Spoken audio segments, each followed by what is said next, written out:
Welcome to the Banker Lamp. Please enjoy the video.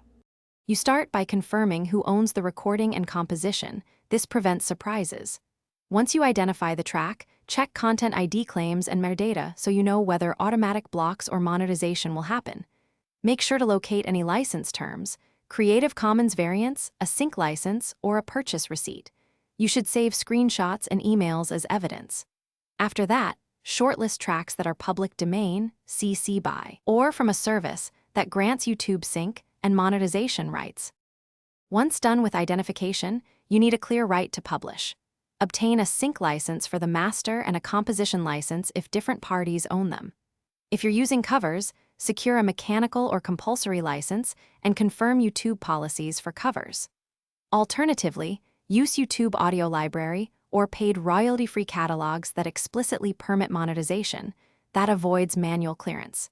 Make sure to get written terms that include YouTube use. If necessary, hire a clearance service to negotiate You finish by uploading and documenting usage.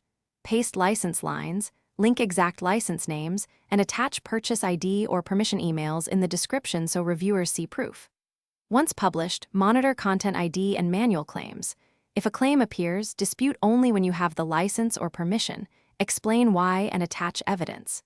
If a takedown or block happens, contact the rights holder, request a release, or swap to licensed replacement music. One troubleshooting tip: keep copies of all correspondence to resolve disputes quickly.